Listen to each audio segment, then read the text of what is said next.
1990年8月2日，两伊战争刚刚结束2年，中东地区再次燃起战火。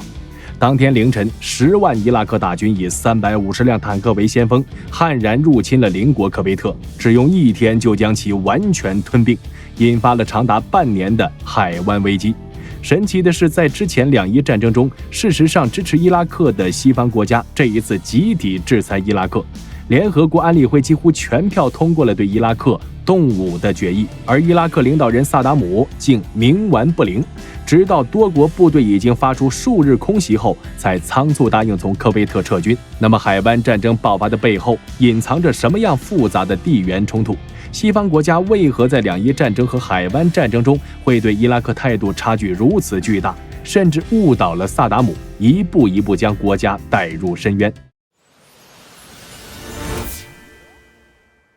关于海湾战争的起因，许多文章都将其归因为1980年至1988年的两伊战争，导致伊拉克债台高筑，而科威特占了大头，故而萨达姆出兵吞并科威特，一来是公开赖账，二来是想通过掠夺科威特的财富来拯救濒于崩溃的国内经济。但这样的分析忽略了二战后伊拉克在同伊朗存在边境纠纷的同时，也一直同科威特存在边境争端，只是由于两伊战争的缘故，让后者变得鲜为人知。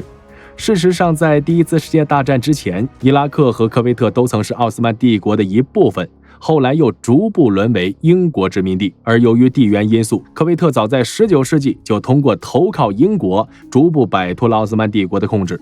在1899年后成为了英国的保护国，但也因此直到1961年才完全独立。反观伊拉克，在1921年才由奥斯曼帝国的3个省合并为统一的伊拉克王国，并于1958年成为共和国。然而1961年科威特独立之后，当时的伊拉克卡塞姆政权立刻开始算历史旧账，因为在很长一段时间内，统治科威特的萨巴赫家族接受奥斯曼帝国的册封，而所谓的科威特酋长国也是当时巴士拉省下面的一个县。许多伊拉克领导人由此认为，科威特天然就是伊拉克的一部分，完全是英国人故意分而治之，才导致两国分道扬镳。但科威特王室和政府坚决捍卫自身的独立，否认其和伊拉克存在天然的附属关系。双方在1961年和1973年爆发了2次边境危机，后在国际社会的斡旋下，以科威特向伊拉克提供经济援助而作罢。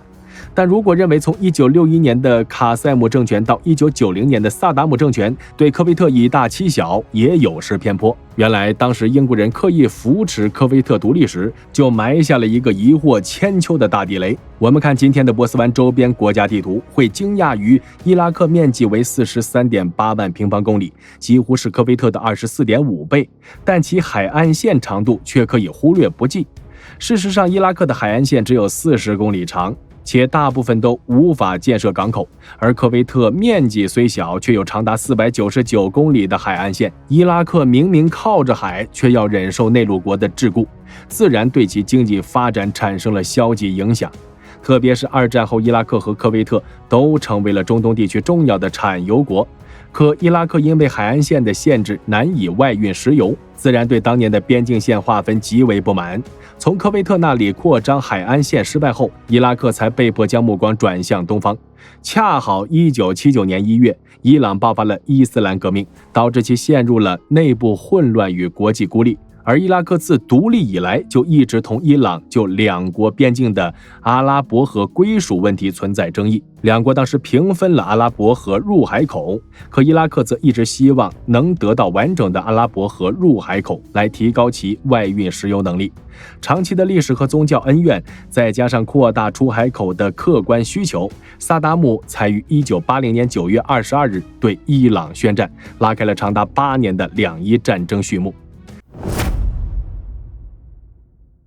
两伊战争爆发，对于当时因伊朗变天而蒙受巨大损失的美国及其盟友，自然是天大的好消息。讽刺的是，在此之前，伊拉克历届政府都以反美斗士自居，而伊朗、沙特和以色列则是美国控制中东的3大抓手。然而，没有永恒的朋友，只有永恒的利益。伊朗伊斯兰革命不但使其从美国的盟友变成了敌人，而且伊朗人竟然冲入美国大使馆，扣押了52人作为人质。美军特种部队前去解救，又铩羽而归，在全世界面前出了大洋相。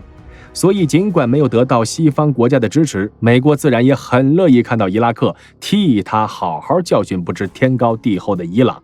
神奇的是，伊拉克的突然袭击迫使伊朗主动向美国示好，并于1981年1月20日释放了全部人质。但接下来萨达姆才发现自己严重低估了伊朗的战争潜力。尽管其伊斯兰革命清理了伊朗军队中许多亲西方的军官和技术人员，大幅削弱了其战斗力，同时伊朗不要东方不要西方，只要伊斯兰的外交政策，也使国际社会事实上对其武器禁运。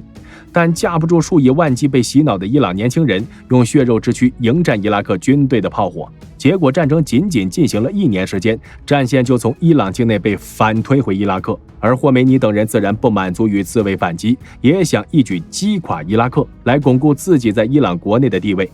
眼看伊拉克有可能被伊朗击败，西方国家就开始暗地里支持萨达姆，对伊拉克敞开了军购大门。这样萨达姆不仅可以从苏联购买枪炮和空军装备，也可以从法国购买战机导弹，还聘请英国工程师修筑机库等现代化防御设施。而美国虽然没有公开向伊拉克出口装备，却默许其向从美国国内购买制造化学武器的原料。当国际舆论谴责伊拉克军队在战场上滥用化学武器时，美国政府和媒体却保持了沉默。不过习惯了两面下注的美国，事实上也不希望伊朗彻底被伊拉克击败，于是纵容伊朗通过地下途径从其国内走私供 F4 和 F14 战机使用的零件。可以说两伊战争能够持续8年，直到双方都打得筋疲力竭被迫停战。西方国家借机大发战争财是重要原因。1988年8月20日，付出了48万人和3500亿美元损失的伊拉克，终于同付出了108万人元、3000亿经济损失的伊朗停火。伊拉克勉强取得了胜利，拿到了整个阿拉伯河入海口，但此时其政府负债高达700亿美元，国内早已因为战争的原因百业凋敝。如果之后伊拉克能专心恢复国内经济，或许经过10年左右时间就能恢复到1979年的经济状况。可接下来的局势发展却超出了人们的预料。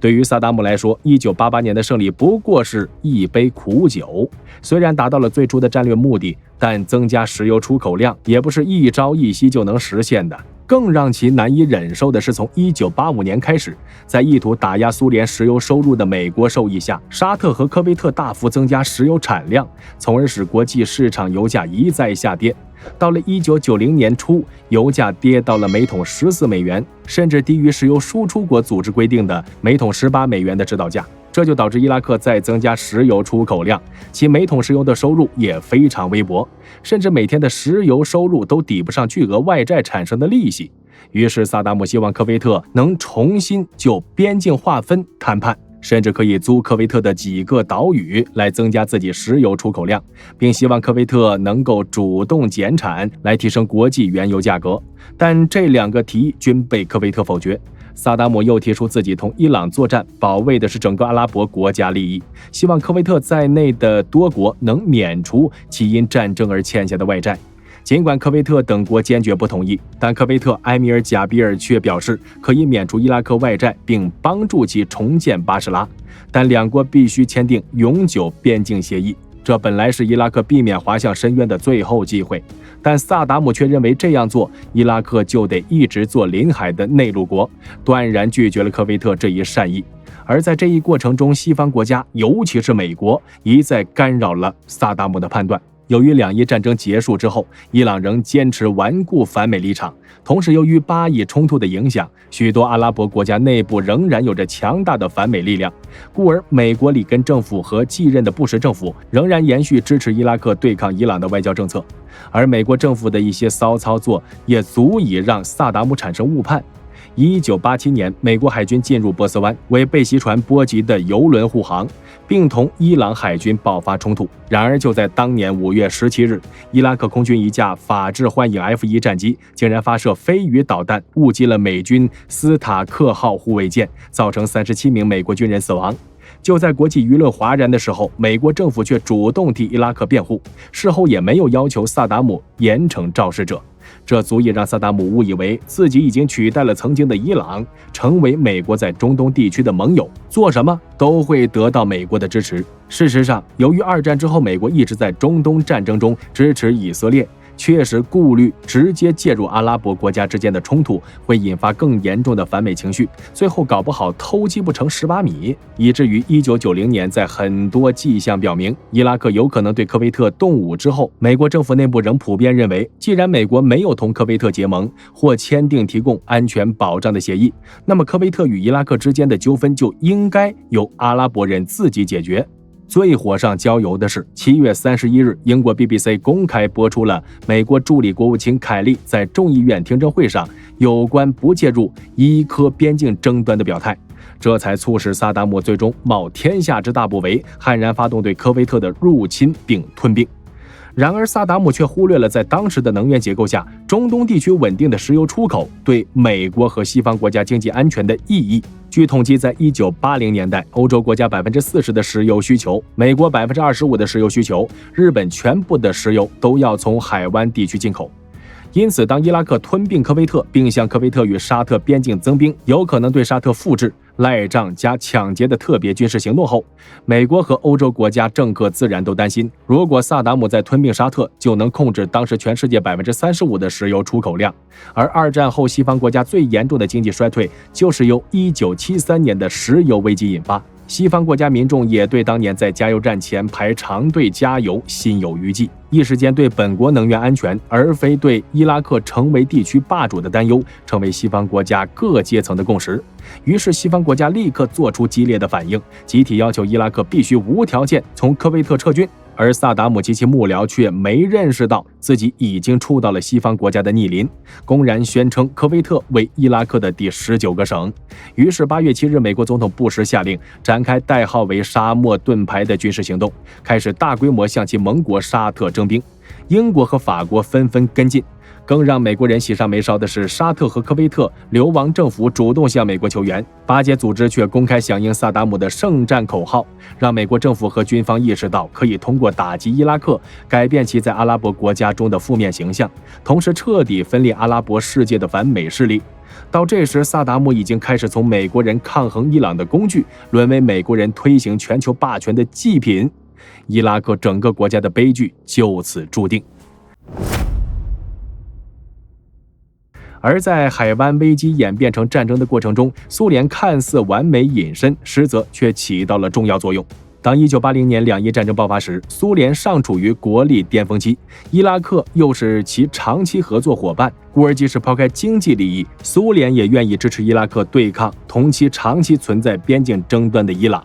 然而从1988年开始，苏联领导人戈尔巴乔夫面对严峻的国内形势，已经开始收缩其势力范围，不但主动同西方国家缓和关系，从阿富汗撤出全部军队，而且在事实上放弃了对国际事务的主导权。更严重的是，1989年开始，伴随着波兰政局变化，整个东欧地区都掀起了变更国家性质、摆脱苏联控制的政治浪潮。而立陶宛、拉脱维亚和爱沙尼亚公开发表独立宣言，更是拉开了苏联解体的大幕。因此，当1990年8月海湾危机爆发之后，自顾不暇的苏联事实上已经无力对接下来的局势发展采取有力行动。再加上当时的苏联政府也迫切希望国际油价能提升来挽救摇摇欲坠的经济，故而对西方国家陈兵海湾持赞成态度。讽刺的是，正是戈尔巴乔夫的不作为，才使五角大楼可以从容将原来部署在联邦德国境内的准备对抗苏联钢铁洪流的精锐陆军集团海运海湾地区。更多的空军和技术装备则先一步被空运到沙特，3个航母编队也不用担心苏军干扰，以最快速度赶到海湾地区，从而遏制了伊拉克进一步军事行动。悲哀的是，萨达姆及其幕僚似乎还沉迷在两极格局对抗的幻觉中，或是想在大变局中分一杯羹，幻想苏联在西方国家动武的最后时刻，出于自身利益站出来帮伊拉克一把。可在整个海湾危机期间，苏联只出动了1艘驱逐舰和1艘扫雷艇进入阿曼湾，尽管没有向伊拉克发射1颗子弹，但也绝不是来支持伊拉克的。从这个角度上说，萨达姆政权事实上成为了两极对抗最后以苏东阵营垮台收场的一个不自量力的祭品。那么屏幕前的朋友，你们认为1990年的萨达姆究竟怎么做才能摆脱国家困境？请在评论区打出来。我是大胖兵，我们下期节目再见。